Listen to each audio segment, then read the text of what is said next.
பிரம்மாண்டமான ஒரு விருந்து, கோடிக்கணக்கான பணம், புகழ்பெற்ற மனிதர்கள், இத்தனைக்கும் நடுவில் இருந்த ஒரு மாபெரும் அறிஞன் நான் தனிமையை இழந்துவிட்டேன் என்று ஏன் சொன்னார்? அந்த ஒரு பதில் பலரின் முகத்திரையை கிழித்தது. புகழ்பெற்ற நாடக ஆசிரியரான ஜார்ஜ் பெர்னார்ட் ஷா மிகச்சிறந்த அறிவாளி மட்டுமல்ல, தேவையற்ற ஆடம்பரங்களையும் போலியான சமூக கூடல்களையும் வெறுத்தவர். லண்டனில் இருந்த ஒரு பெரும் செல்வந்தர் ஒரு முறை தனது வீட்டில் ஒரு பிரம்மாண்ட விருந்துக்கு ஏற்பாடு செய்திருந்தார். அந்த நகரத்தின் மிக முக்கியமான புள்ளிகள், பிரபுக்கள் மற்றும் பணக்காரர்கள் அங்கு குழுமியிருந்தனர். தனது அந்தஸ்தை உயர்த்தி காட்ட புகழ்பெற்ற எழுத்தாளரான ஷாவையும் அந்த விருந்திற்கு வருமாறு மிகவும் வற்புறுத்தி அழைத்திருந்தார். விருப்பமில்லாத போதிலும் அந்த செல்வந்தரின் பிடிவாதத்திற்காக ஷா அங்கு சென்றார். அங்கே சென்றபோது அவர் கண்ட காட்சி இதுதான்.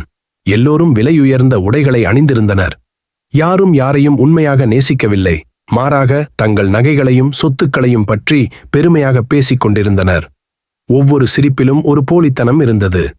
அறிவுபூர்வமான உரையாடல்கள் அங்கு சுத்தமாக இல்லை. சிறிது நேரம் அமைதியாக ஒரு மூலையில் நின்று இதையெல்லாம் கவனித்த ஷா அங்கிருந்து சட்டென்று கிளம்பத் தயாரானார். அப்போது அந்த வீட்டு உரிமையாளர் ஷாவிடம் வந்து, மிஸ்டர் ஷா, இங்கே பாருங்கள், எத்தனையோ மேதைகளும் பணக்காரர்களும் இங்கே இருக்கிறார்கள். எல்லோரும் எவ்வளவு உற்சாகமாக பேசிக் கொண்டிருக்கிறார்கள். நீங்கள் மட்டும் ஏன் தனியாக சோகமாக நிற்கிறீர்கள்? நீங்கள் தனிமையை உணர்கிறீர்களா என்று கேட்டார். அதற்கு ஷா சிரித்துக்கொண்டே சொன்னார், இல்லை நண்பரே, நான் இப்போதுதான் தனிமையை இழந்துவிட்டதாக உணர்கிறேன். இந்த போலியான மனிதர்களின் கூட்டத்தில் இருப்பதை விட நான் என் வீட்டில் தனியாக இருந்திருந்தால் மிகச்சிறந்த சிந்தனைகளோடு மிக இனிமையாக இருந்திருப்பேன். இந்தச் சம்பவம் நமக்கு ஒரு பெரிய உண்மையை கற்பிக்கிறது. நாம் பல நேரங்களில் தனிமை என்பதை பயமுறுத்தும் விஷயமாக பார்க்கிறோம். ஆனால் கூட்டம் என்பது எப்போதும் உறவு அல்ல. உங்களை புரிந்து கொள்ளாத 1000 பேருக்கு நடுவில் இருப்பதை விட உங்களை புரிந்து கொண்ட உங்களோடு தனிமையில் இருப்பது மேலானது.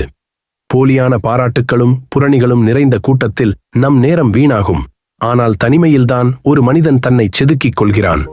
ஜார்ஜ் பெர்னார்ட் ஷா சொன்னது போல, தவறான நபர்களுடன் இருந்து நம் ஆற்றலை இழப்பதை விட தனிமையின் இனிமையில் நம் ஆன்மாவை வளர்ப்பதே சிறந்தது.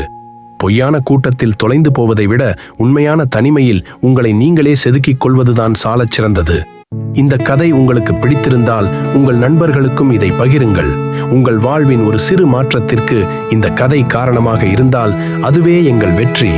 இது போன்ற வாழ்வியல் உண்மைகளையும் ஊக்கமளிக்கும் கதைகளையும் தொடர்ந்து கேட்க எங்களது சேனலை சப்ஸ்கிரைப் செய்து கொள்ளுங்கள்.